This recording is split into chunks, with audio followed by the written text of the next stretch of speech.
1, 2, 3, 4, 5, 6, 7, 8, 9, 10. Royal Blue Podcast Soundcheck. 1, 2, 3, 4, 5, 6, 7, 8, 9, 10. Royal Blue Podcast Soundcheck. Friday Show Live. 1, 2, 3, 4, 5, 6, 7, 8, 9, 10.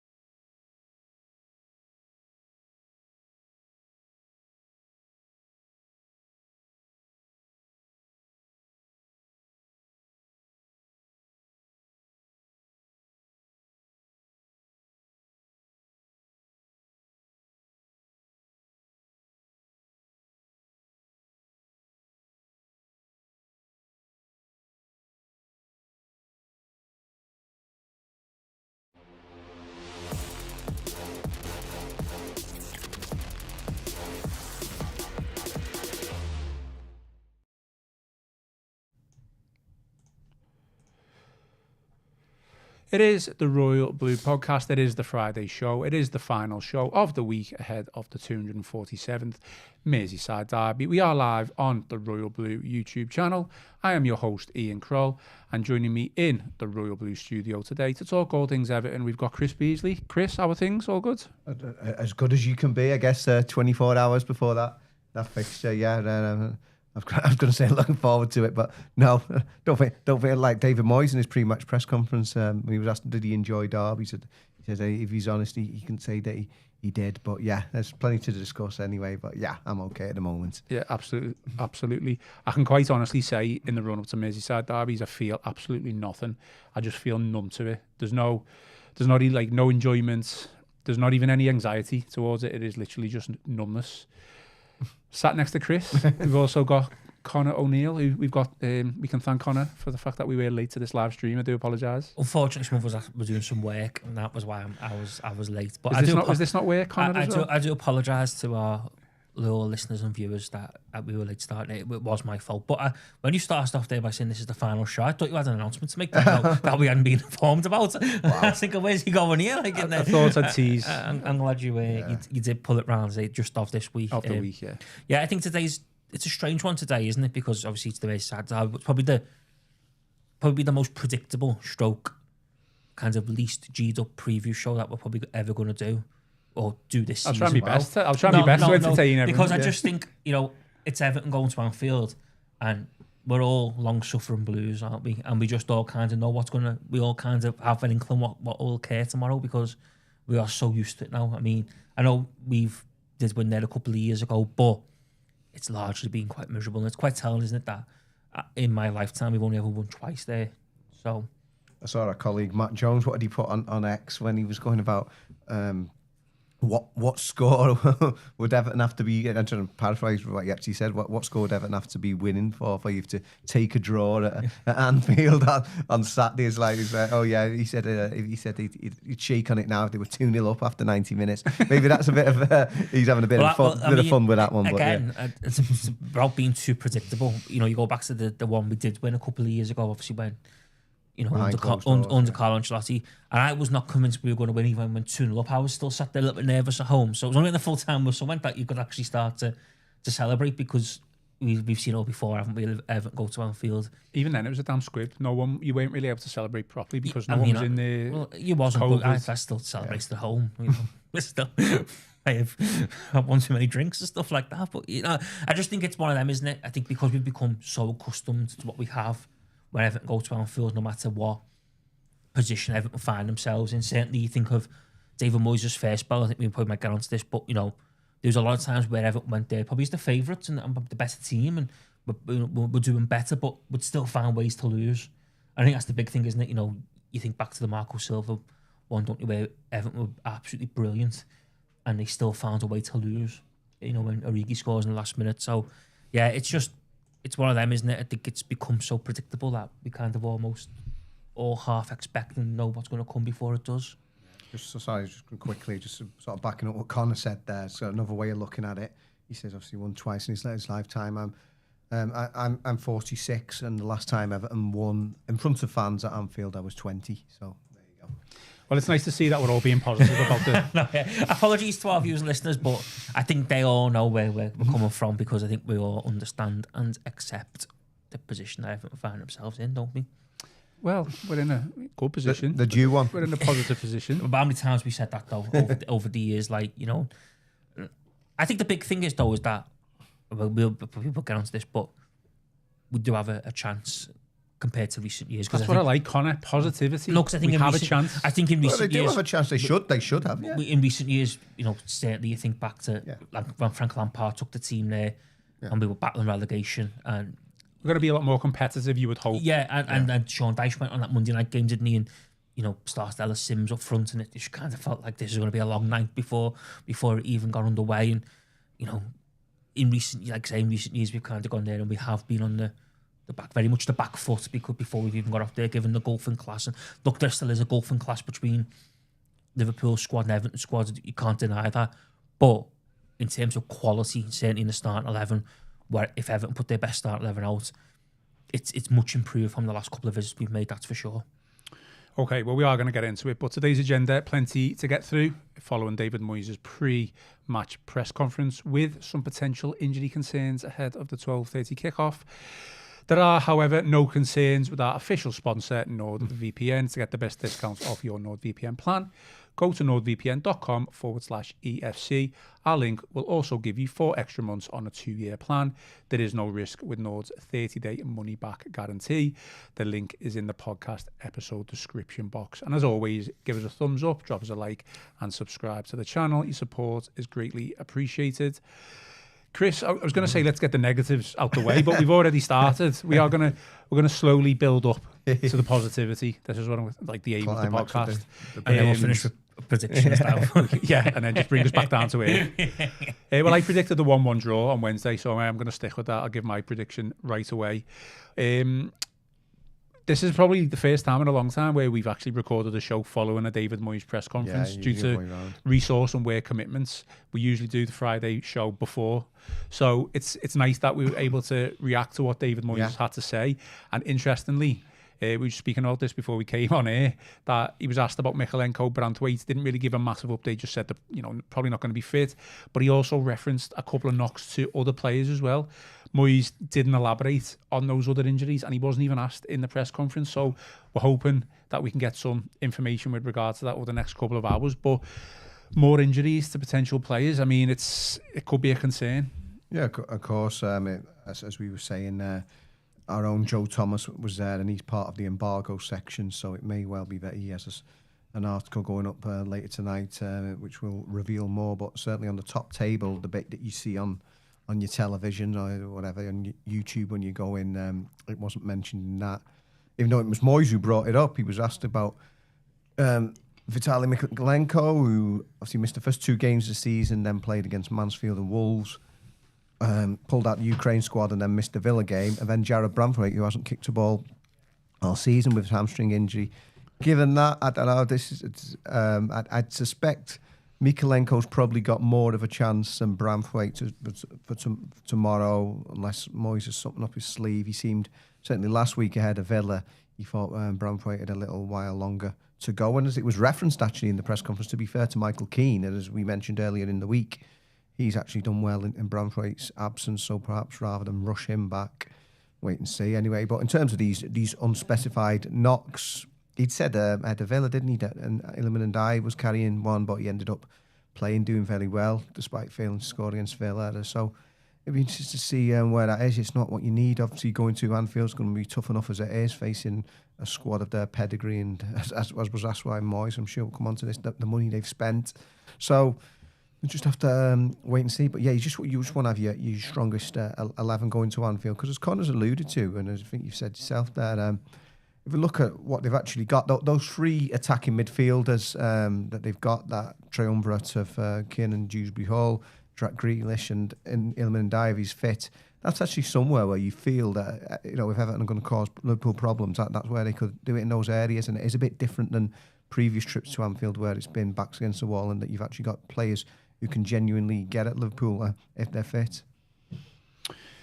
We can only speculate, can't we, Connor? With the injuries, we're hoping, like Chris said, that Joe, our colleague, will provide an update, and he'll have asked Moyes whether Moyes will give that information away. I just think it's interesting that Moyes was quite forthcoming in the press conference, and he actually said, well, we've got a couple of other knocks.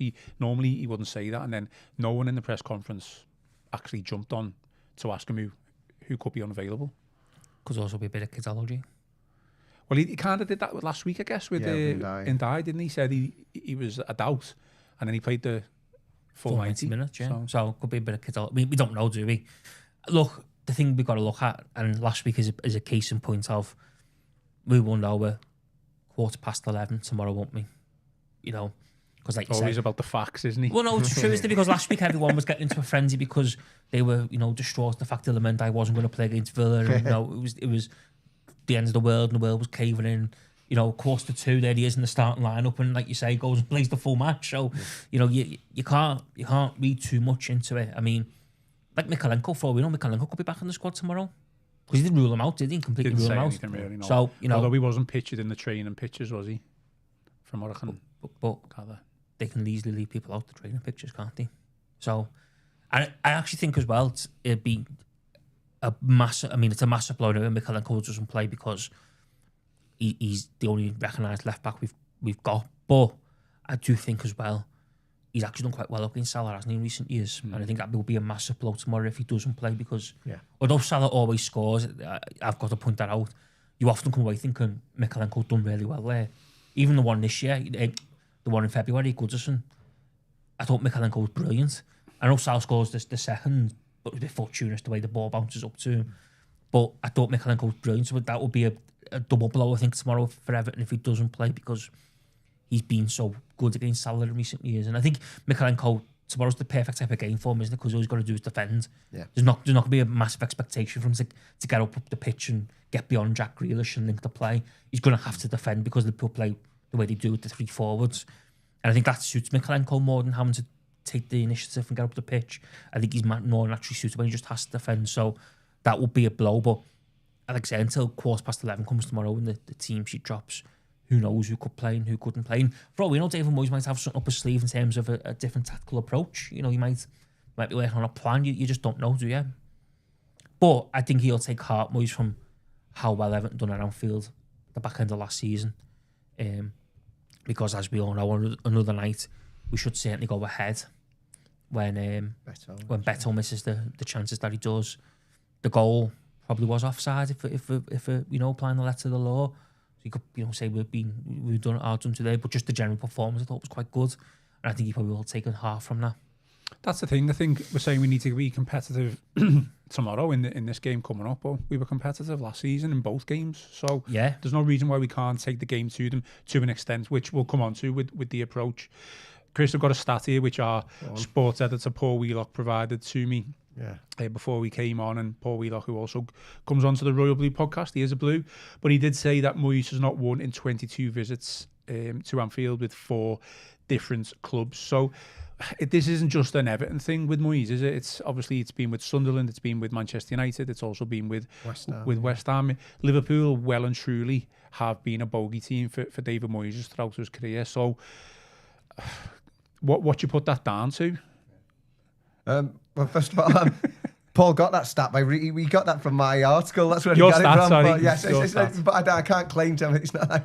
I'm a Moyes hater. I'm just pointing that out. That is his record.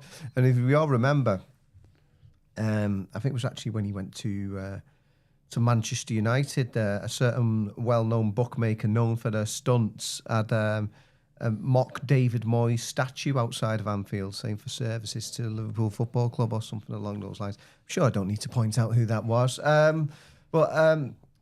It's been unfortunate because that was always the stick that Moyes was beaten with for first time round at Everton.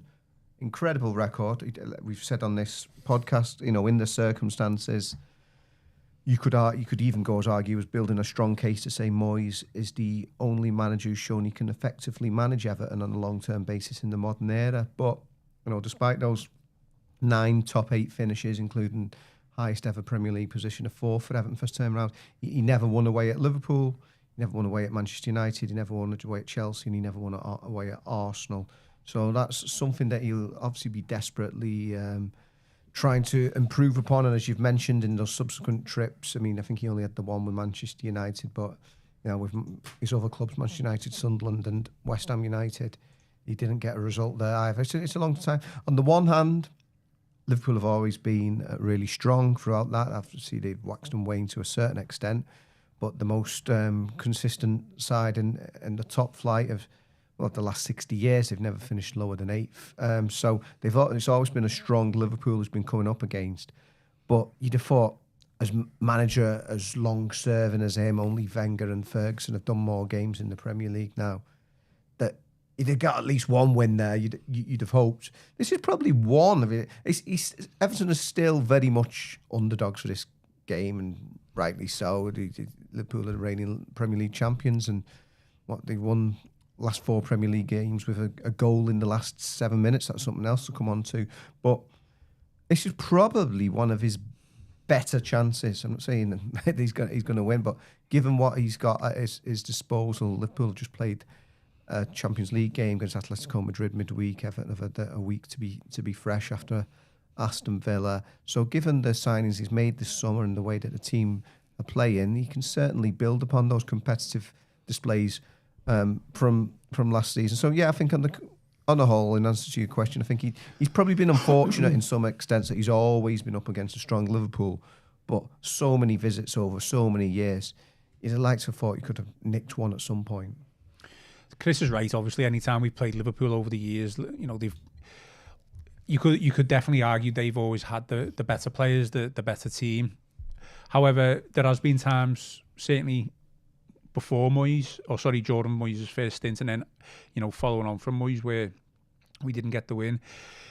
Is it now more of a psychological issue with Everton and Liverpool and Moyes and Liverpool rather than a quality? Quite clearly tomorrow, Liverpool are going to have the better quality players going into that game. As Chris mentioned, they are the favourites.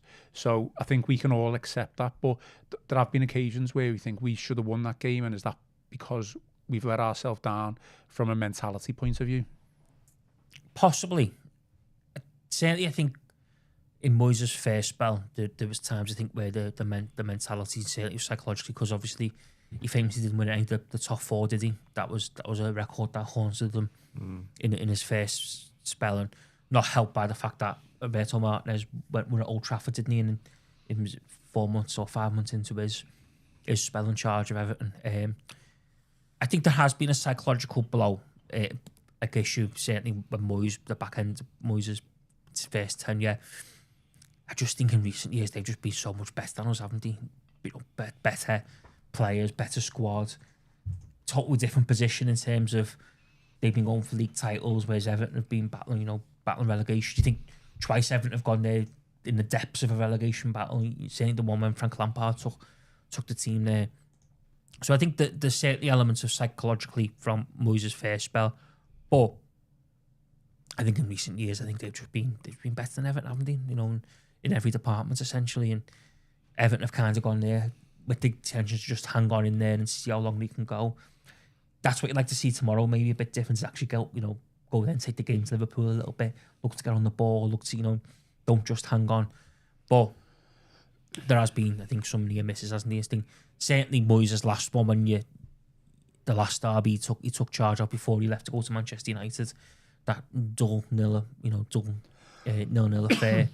I think, for being honest, that was probably one where a mass mistake because Liverpool weren't very good at the time and had been struggling, and Everton probably had a better squad and a better squad of players. They probably had better individuals, but that probably is the biggest near miss he's had in his time at Everton. And of course, not forgetting one of the early ones when Wayne Rooney hits the bar quite late on. In a 0-0, you think if that goes in, would that maybe changed history a little bit? But it's all coulda, woulda, shoulda, isn't it? Really. Is that how? Sorry, Chris. Is that how you'd? Oh, come on. Is that how you'd approach the game? Because obviously, the title of this show is how do Everton approach the Merseyside derby?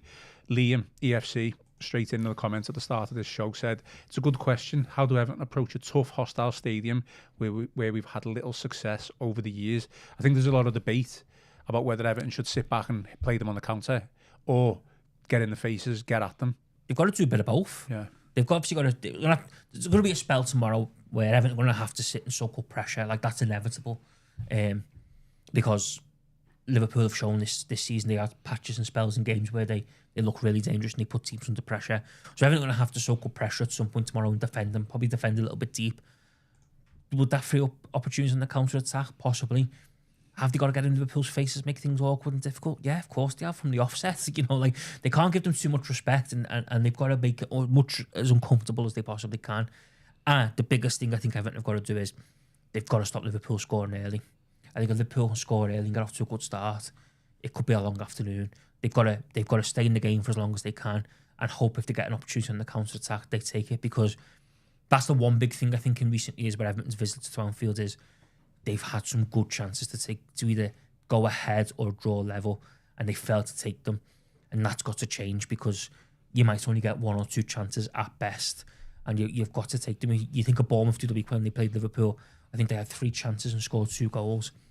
Atletico Madrid and I probably had 3 chances and scored 2 goals. Okay, the second one takes a big deflection, but if opportunities come Everton's way tomorrow, they've got to take them, because it's the best way they've got of getting themselves in the game. It is funny that you say that. Bring Chris in here now, and you can come back on this, but it's ironic because you say Liverpool, if they score early, the game could be finished, but there's been a couple, I think it's 3, might be more, games this season that Liverpool have played where they've taken a lead fairly early on, and they've let the lead slip, only then to come back in the last minute and win. So Bournemouth was 2-0, that ended didn't end 2-2, but they got it back to 2-2 and ended 3-2. Same with Newcastle, and same with Atletico Madrid as well. So although I agree with Connor to an extent, I still think that even if we do concede, it still shouldn't be just a case of shut up shop and that's the end of it. We're still in there with the fight, still in with a chance of winning if we can score, if we concede early. Yeah, it's not psychological again, isn't it? Because we're talking about that last win in front of fans. You know, Walter Smith won there, Joe Royle won there. So why not David Moyes winning there at some point last week against Villa? He overhauled Howard Kendall in terms of the amount of Everton games he's been in charge for. He's only got Harry Catterick now, who he can go for number 1 for all time. So at some point you've got to do it. So it is that balancing act. And on the one hand, we mentioned, as Connor said, we never won against the established Big Four as it was at that time in the noughties, as it were. But then Roberto Martinez won away at his Manchester United in the first season.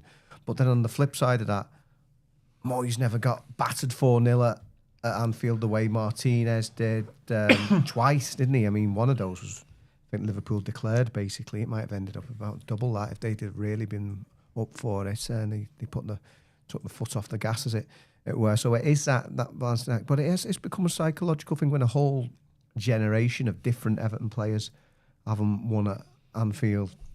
And they've just got to get over that. I think Joe Thomas can certainly speak for himself, but when he's had conversations with people this season, he thinks that Everton are going to turn someone over away from home, maybe one of the big boys after a Champions League game. And it's early in the season, but that's where Liverpool are at the moment. They've just come out of that Atletico Madrid game. So I'm not saying it's going to be tomorrow, but he thinks with the capabilities within this Everton squad, there's going to be a result like that this season. And I think David Moyes and Everton need that. They need to sort of get a monkey off their back in this respect, because, it's hostile. And I suppose even as an extra factor, Anfield's bigger now than it was. There's more fans in there. But, yeah, there's been other opportunities like this against similar sort of teams. It's become a mental issue for Everton. And you can't say it's the individuals involved, because the individuals end up changing. Okay, you got the same maybe people around the place, the backroom staff, the day-to-day people at Finch Farm. But, yeah, it shouldn't actually matter for the players. But I certainly think it should have, because, I don't know, over the years, Everton have sort of had a myriad of different ways how to lose a derby and get battered, dodgy goal. They find new ways. Yeah. They found Jordan new Pickford, ways. obviously the Origi one, whatever, obviously a few years ago now. And to be fair, Jordan's done very well since then. But, yeah, as Connor said, they find new ways to reach new lows. Or even if it's not like they get battered, maybe like I said, that classic one on the Dyche or Lampard, where you take the 2-0 in this sort of routine for Liverpool. But yeah, there's always a new way, and you've got to get over that. Yeah, Liverpool a better team. Yeah, they've got spent more on the players, but Everton aren't the relegation fodder that they've been in recent seasons. We're all hopeful that he could potentially make top half this season. So yeah, they're not one of the top teams at the moment, but they're no mugs either, and it's just kind of getting that balancing act right, and sort of getting over that psychological hurdle, as it were, which is a huge one, unfortunately, for them. Just while Chris was speaking there, that Liverpool's home record against Everton since 2000 has come on the telly. Okay. So I'm not going to read it out. Andy Walker says, "Come on, lads. It has to be glass half full time with our quality new signings and the fact they won't relish playing a rejuvenated Everton. Of course, we've got a chance of getting a result." And David Murphy says we should just play the team and not the badge. Is that the case a lot of the time with Everton and Liverpool? It's all easier said than done, isn't it?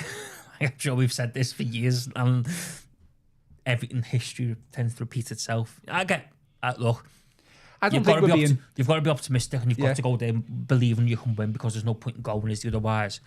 But it's just how it's played out, hasn't it, for so long? That is the big issue, I think, and we are all a little bit, as Chris said, I think we're all a little bit scarred, aren't we, by previous derby nightmares that have unfolded, and the way Everton have often found new ways to suffer derby misery. It's quite impressive, if we're being honest. I don't think we are being negative. I think we're being realistic, being totally honest. And let's face it, this is a Liverpool team who won the league. Yeah. This is not a Liverpool team. If we're being honest, it's not a Liverpool team who finished like fourth, or a good team who could finish fourth or third. They absolutely dominated, and whatever way you want to look at that, they still won the league. So we're up against it, and they just happen to be our rivals. They are probably the most informed club in Europe, aren't they, right now? They've won 5 from 5. Even last season, they won the league at a canter. We're beating the Champions League by the eventual winners on penalties. And with respect, you look at how easy PSG made it for themselves after they beat Liverpool in terms of getting to the final, and then dispatching Inter Milan with ease in the final. So, yeah, look, I think it's just unfortunate, isn't it, that they are Everton's rivals, and I'd say that the team across Stanley Park, obviously that no longer exists because of Everton's move to Hill Dickinson Stadium. But yeah, it's just one of them games, isn't it? I think if we could all agree on a 0-0 draw now and shake hands and move on, we'd all be delighted. Weirdly, right, so I did a pre-match view from the opposition with our colleague, Theo Squires. And he was crying it on Thursday. A little bit. Yeah. He was actually, That's not surprising, though. Well, surprising in the fact, when you say crying it in, what do you mean? Well, we'll take a draw. Oh, yeah. So, but I was... The fact they've got unbelievable record against Everton at home. As the best squad in Europe, It staggers me how I'd with our red colleagues to have such dominance in such a fixture. And they'd still take a draw. Publicly to say, I don't like derbies or whatever. It's incredible. That should work to our advantage, though, as well. We should take advantage of it. If they don't like the derbies... why do we? We saw that. We saw it at Goodison last season. Obviously, at Liverpool, you talked about obviously the winner, because Moyes described it as an offside goal in his press conference today. And I guess if they are going by the letter of the law, it was onside. But the argument was that the law's an ass in that respect. It's a ridiculous law. That was the thing. If you're going to, the referees will go behind the laws or whatever about that one. But at Goodison, we saw, heads falling off. Arne Slot, one of the coolest customers in football. Incredible, the way he, hats off to Arne Slot, the way he won the Premier League in his first year, playing a very different style than Jurgen Klopp, and sort of orchestrating those changes. And I think there's people in the media, everyone knows who are Liverpool fans, are saying, don't know about how Arne Slot, the way he reacted to that, and obviously his backroom staff with those post-match red cards and all the carnage at Goodison Park, and the whinging about the equaliser and all that, and obviously the prolonged checks and blah blah blah, all that went on with that. And it's been suggested that he'd said to the officials, if we lose the league because of that, I mean, they were never going to lose the league anyway. But Everton rattled them in that respect, and given Liverpool have been so dominant, they were so dominant last season, have been so dominant for so long, so dominant against Everton, So for little Everton to do that to them, and they only drew, of course, despite what some people say. Obviously, it was 2-2. So, as I said, for Reds to fall off just because of something like that, there is perhaps a bit of a cycle. We're talking about Everton's mental block here, but maybe there is some sort of psychology that Everton can use to work in their favour if they can be rattled so easily about a team who haven't won a major trophy in 30 years and taking a couple of points off them. I think that's the thing, isn't it? What I've said a couple of times in the past, that since Arne Slot has come in, he's looked quite calm and assured, but anytime things haven't gone for him, he's certainly been rattled. He's only looked that way the majority of the time because things have gone Liverpool's way. They've won the majority of the matches. So it is about just getting under the skin, whether that's, you've got to do this carefully, but flying in with a tackle, a hard tackle and winning possession back, obviously not doing maybe what James Tarkowski did. Yeah. Even though he still won the ball, Connor. It is, for me, it's going to have to be more so about getting under Liverpool's skin rather than the quality that we possess. If you get under Liverpool's skin, they will get rattled, and that's where the quality needs to come in. And if you can create a chance, take your chance. Well, that's the biggest thing, isn't it? If Everton get chances, they've got to take them. Like I said earlier, that's the biggest thing, because they can't have last season, a prime example, isn't it? Where Beto has probably two really good opportunities. One, he should score, doesn't. If you get a goal, it gives you something to hang on to, puts Liverpool under pressure to maybe push for it a little bit more. So that's the big thing for me, is that if Everton get chances or a chance, they've got to take it, because it's fine margins. In these games, it's fine margins, and you might only get one or two chances. We will get chances. So if you don't take them, you're looking for punishment, aren't you? And you were punished last year at Anfield, and also as well, I thought we were nearly punished by Goodison because we missed a few chances in the second half that we created, and then obviously Liverpool went up the other end, got one and took it, and it looked like they were going to, obviously Tarkowski scores late on, but it looked like we were going to be punished then. These games, the fine margins, and it's about the small things, and the biggest thing for Everton though is take your chances. How do Everton take those chances then, Chris? Where are Liverpool's weaknesses? Where did they lie? Well, we saw last weekend very much in the full-back areas, which is for Everton is good, because that's where the two danger men are. Jack Grealish and Iliman Ndiaye did a piece the other day. So Iliman Ndiaye, obviously he's played there for Senegal in the past, but it's very much a new role for him at Everton, gone the right wing.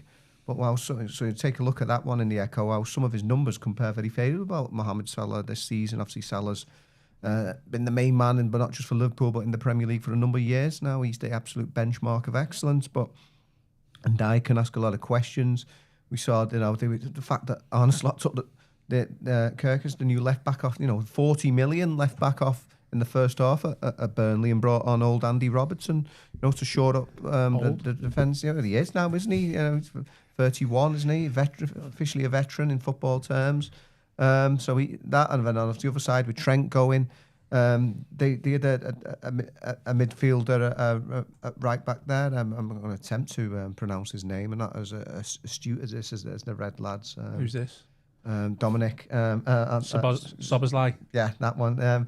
So with him on the opposite flanks, we got him up against Grealish, got Kirkus potentially, or Robertson. He might go with Robertson, I wonder. Against Ndiaye on the other side. So those would be the two areas. But as we've all said already, ultimately, if those chances come your way, you've got to take them. And I've got a couple of pieces coming up at 2:00 embargo.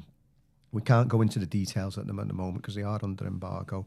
But along with some other members of the media, Merseyside media pack, was talking to Beto on Monday, and he's very much aware he needs to take his chances. I think I can say that. So it was a really candid chat with Beto. He talks about his relationship with David Moyes, and how David Moyes very much attention to detail with improving Beto's game. But yeah, if it's Beto or if it's anyone else, if something comes your way at Anfield and you're in a royal blue jersey tomorrow, you got to be taking it. Otherwise, we'll all be here again next week talking about yet another one that slipped away for Everton against Liverpool. I think I'd be more worried if he wasn't aware that he has to start taking his chances. Yeah.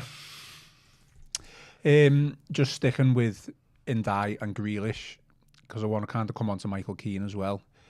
So Michael Keane was quoted in the week. Was this an interview that you did with him? So I'll come to you on this one then. Yeah. He says, Michael Keane says, we've got to get the ball to them as much as possible, as in Grealish and Ndiaye.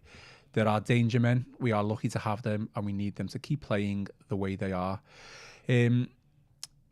First off, has Michael Keane kind of taken on this new mantle of responsibility since being thrust back into the first team in Jared Branthwaite's place? We know he's been playing well on the pitch.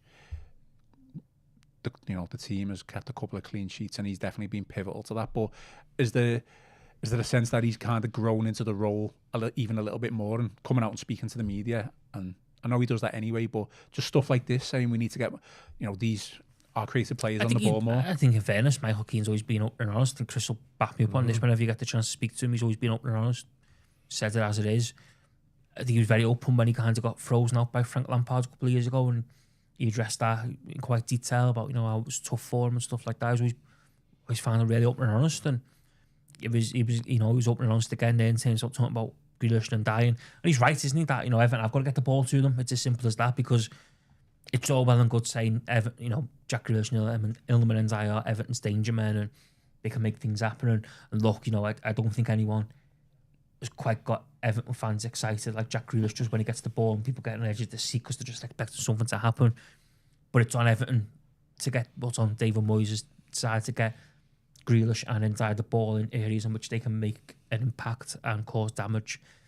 And I think sometimes we certainly saw it at least, didn't we, where the two of them were getting the ball on the halfway line. There's a long way towards goal. They've got to do like they did against Brighton for the first goal, where Dewsbury Hall plays it into Grealish's path and he has 10, 15 yards of space to run into and then put a ball into the box. It's got to be more of that. So yeah, I think Keane's right. They have got to get him the ball. It's on Everton's place to do that, because it's no good giving him the ball 45 yards from goal, because it's going to be a lot harder to try and create a chance from there than it is if you're getting to the byline or the edge of the box. And you've certainly been impressed with Michael Keane, who's obviously expected to start tomorrow. Yeah, and he's playing an even bigger role, I think, because Everton didn't get. I think that's what I mean. Yeah. Sorry, I feel like he is playing at that more of a prominent role. Yeah, I think he will do, because with Everton's inability to get a right back done, the Kenny Tete deal didn't happen. So that means that Jake O'Brien is more likely to spend bulk of the season at right back. So Keane's almost gone from being fourth choice centre back, like he played as and when, to like the main man once somebody's out the side. He's playing every week at the moment alongside James Tarkowski while Branthwaite's out. So there's actually a big difference probably between being fourth choice centre back and third choice centre back, as he kind of finds himself if O'Brien's playing at full back. And yeah, he's been really solid, and it tends to be the way there was always a thing, wasn't it, when things went wrong at Everton, almost with like Cluedo, Michael Keane was at the scene of the crime. He might not have plunged the dagger in himself, but he was always there or thereabouts when something went wrong, and he was, it wasn't necessarily always his fault. But yeah, other than that, Manchester City game, well, he's been on record. He knows he wasn't at the races, and it was difficult circumstances to come in when Tarkowski got injured. Yeah, he's gone. I remember obviously the game. Me and Joe trekked down to Ipswich last October and saw that incredible left foot finish from him at Ipswich. He got that in his locker too. But when it's his bread and butter is defending, he is a dependable squad option. And I'm delighted that he's signed for another year. I don't get ahead of myself, but at the moment he's certainly good for another year, at least another year in my book as things stand at the moment. Just look at some comments. So the Blues says, we can't go there and play with a high line with Keane and Tarky at centre-back. They're not quick enough and it will be daft. That's common sense, isn't it? I think if we did do that, that'd be stupid naivety and stupidity. Jeff Thomas, I'd definitely take a draw right now if offered. Not saying we couldn't win, but the odds are we won't. I think that's probably like our mindset at this moment in time, isn't it? But like we said, Theo on Thursday, this is a journalist who covers the club, and he's described Liverpool himself as the demon club, the devil club. He said that himself on the podcast. He only had one appearance on the Right of Blue podcast, and he's calling it Liverpool Devil Club. They were words that he said. However, he was willing to shake hands on a draw himself there and then, which is crazy considering the record Liverpool have got at home against Everton. Connor's not listening. I just think I'm a bit shocked that they would take a draw. I think any Liverpool fan should be fancying the chance. The only thing, in saying that, the only thing you could argue for right now, this minute, is Liverpool haven't looked convincing, have they, for 90 minutes. They've been good in spells, and I think they've had spells in games where they've, I watched them I was on way home Wednesday night and watched them, and the first 10, 15 minutes, they could have been 4-0 up, let alone 2-0 up. But then they tailed off a little bit and took the foot off the gas, and obviously allowed Atletico to get back into the game. They've done that at Newcastle, even though Newcastle were down to 10 men. They'd had a mad 10 minutes against Bournemouth, from which Bournemouth scored twice. So there's an argument to make that Liverpool haven't been great for 90 minutes so far this season. They've been great in patches in games, but not for 90 minutes. And, that might be tempting fate here, but can they keep scoring the way they have done? Can they keep scoring last minute? But, how long is that going to last? Maybe one more game. Well, yeah. But how long is that going to last? You know what I mean? And you can't always go to the well, because at some point it's going to dry up, isn't it? So maybe that's the thinking a little bit. I think from the games that I've watched of Liverpool and, just reading general reports, I think it is fair to say they haven't been at the best or what they have been in the past. Just got taken on from what Connor was saying there.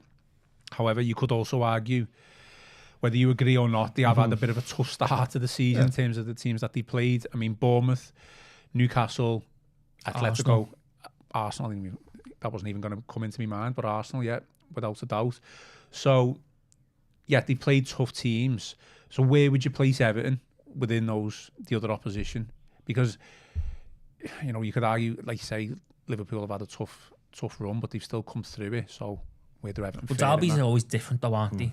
No, the derby match is an isolated game within itself, isn't it? And I just think usually when a team starts off, like, say, it doesn't matter who it is, if Liverpool or any other team starts off the way they've done, where they haven't played well but they've been winning, it tends to be against, the opposition tends to be against like poorer teams, and you say, well, when they play someone, that's when they'll find out where they really are. But they have actually played some decent teams. Yeah. Well, over the newly promoted Burnley, Everton, unfortunately finished below all those teams, didn't they, last season? But as we've said ourselves, big expectations, a big change at Everton. I would just wonder, it was only maybe a throwaway comment, but it's interesting actually what Connor said before about crossing the park. This is the first derby since Liverpool formed that Everton are not crossing Stanley Park. I mean, it's not like everyone used to get on the bus at Goodison and literally go across. I mean, it's not doing much with the carbon footprint if you get on the bus. Just going to Anfield, so then you can walk. But we're talking about psychology, and it is a big psychological thing with Everton. Just maybe going beyond the derby here for a moment, but that general idea that Everton don't have Liverpool looking over their shoulders much. So as much as Evertonians are excited that moving to the banks of the Mersey in terms of the new stadium, what it offers from an atmosphere point of view, obviously that's one for the return derby later in the season, and the revenue streams that it brings.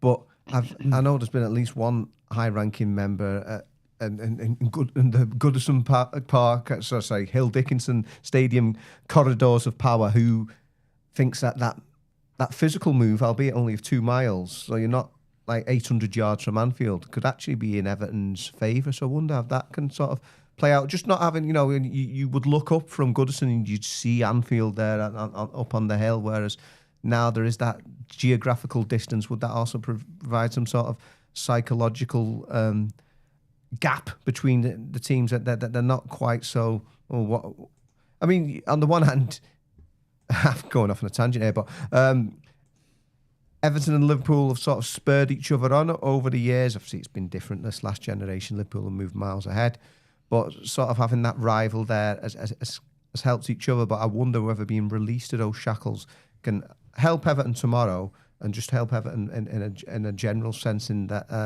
they're not right next door to Liverpool. They can kind of do their own thing, which they need to do, and not being sort of obsessing about what's going on. It's just an interesting point that, that dynamic of crossing the park isn't there anymore, and I just wonder if that might play a part. Maybe I'm clutching at straws. No, yeah. I completely get it. You could, you can argue that Liverpool, being our closest rivals to an extent over the past couple of years and further back, has maybe held us back. And I think, is that what you trying to get at a little bit? Yeah, they're just there. You can actually see them.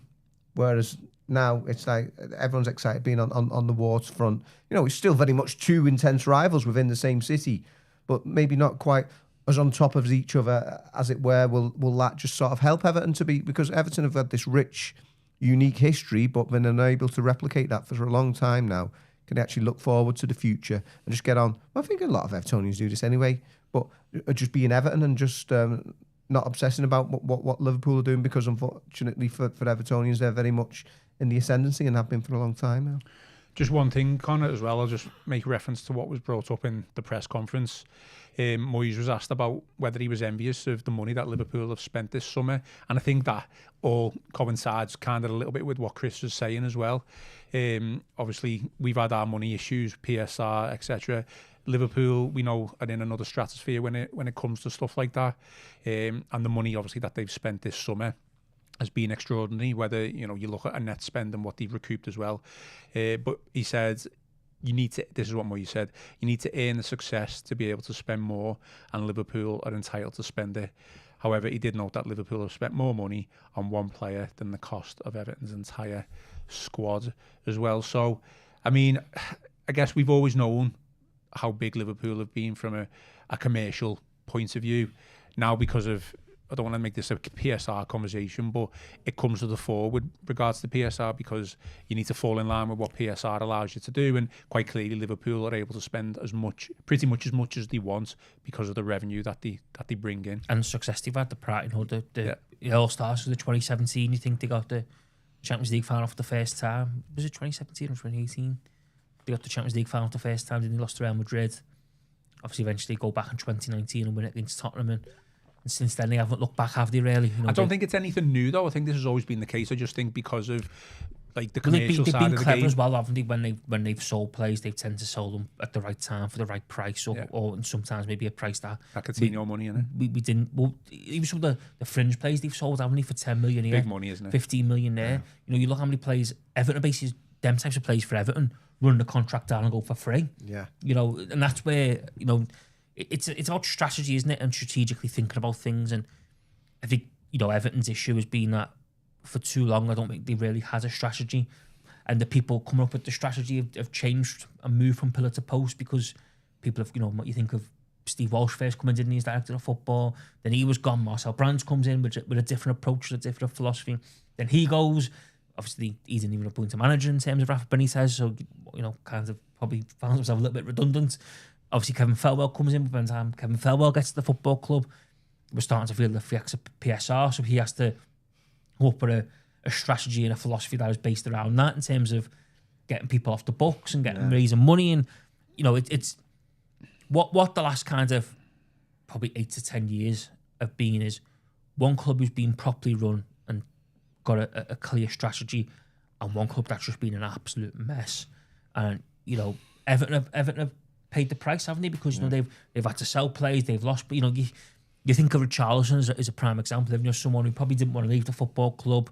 Okay, might have aspired to play in the Champions League, but basically you had to go to get PSR.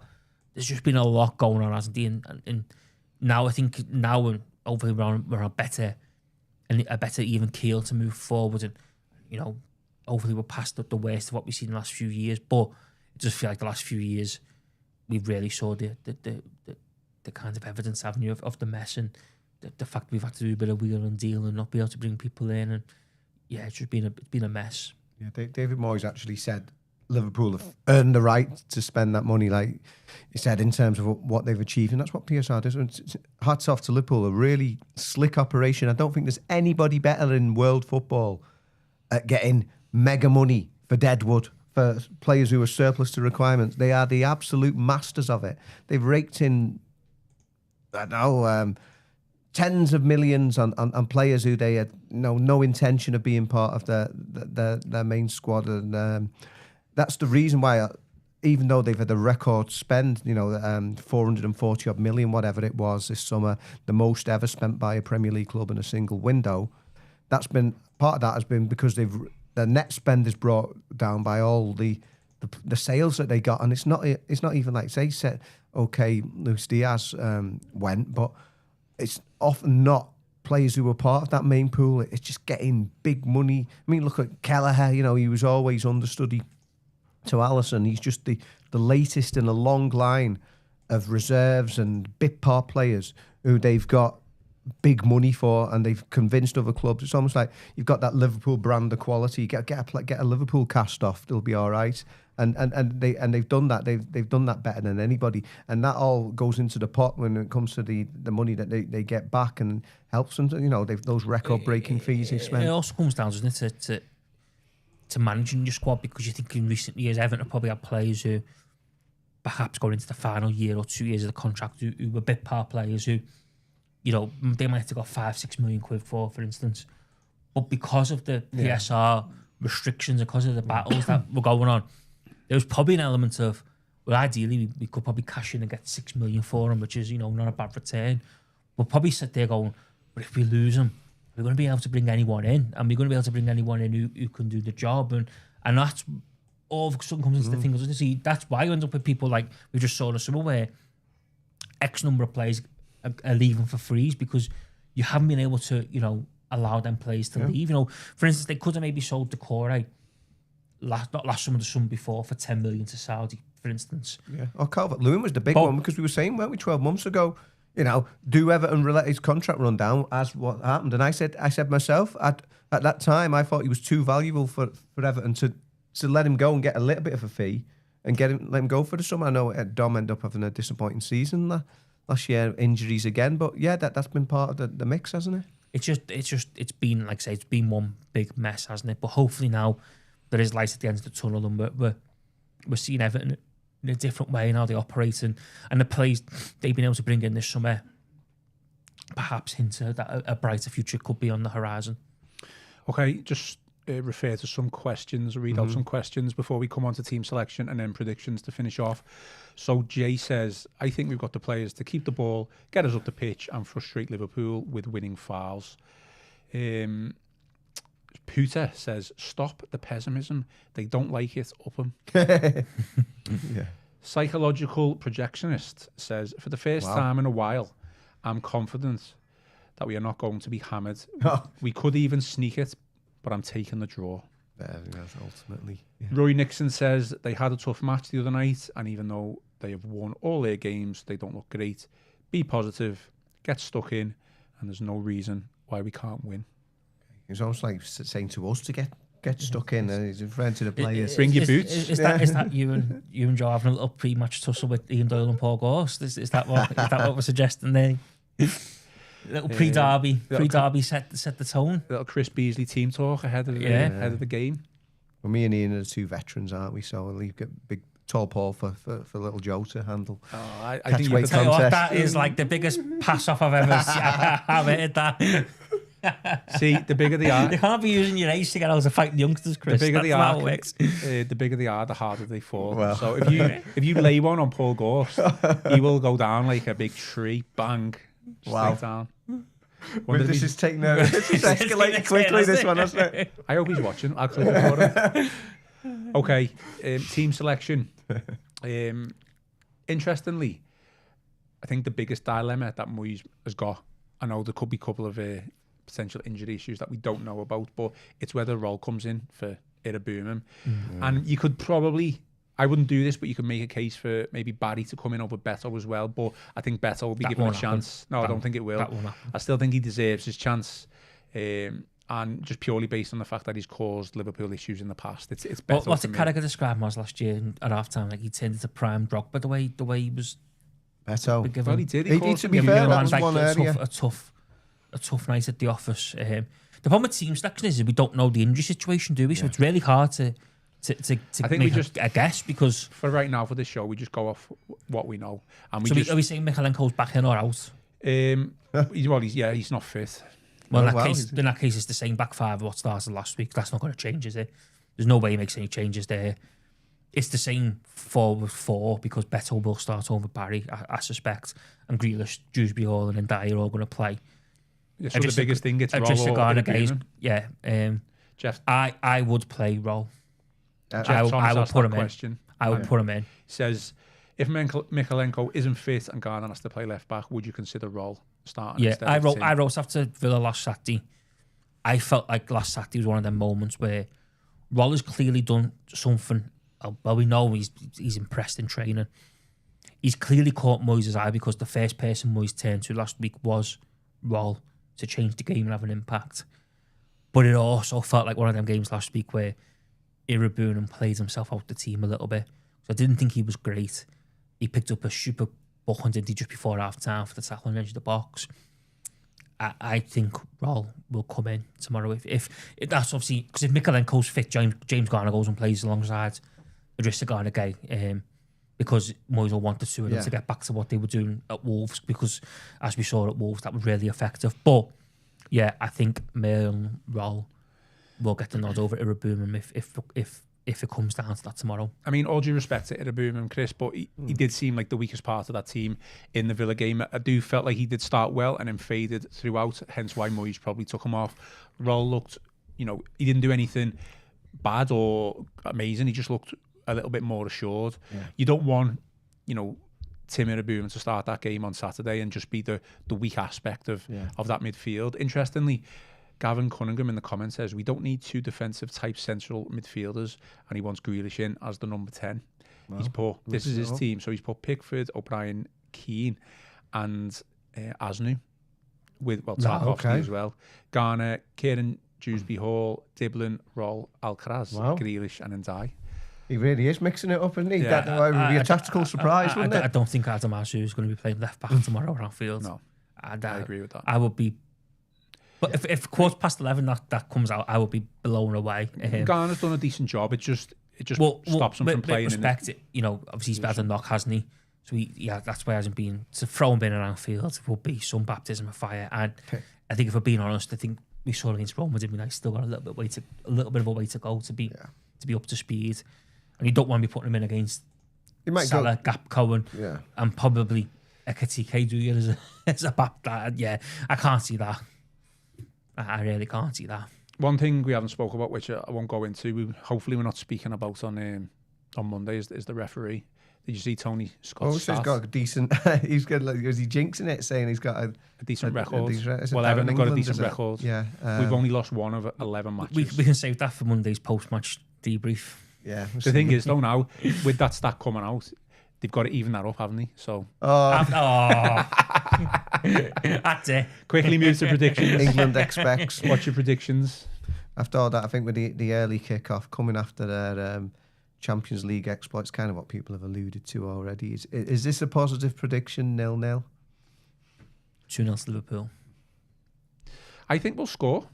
I think we will score. Hopefully. I just don't really have much confidence in us taking our chances at the minute. Okay, that is all. What did you predict? Sorry, 1-1. He said, didn't he? 1-1. I do think we'll score. I think it will be competitive, and the records are there to be broken, I guess, was the old cliche. Yeah. You giving the team up before the game? You used to going in tomorrow to G the lads up. I'm due in just about 12:15. Or you just call me in.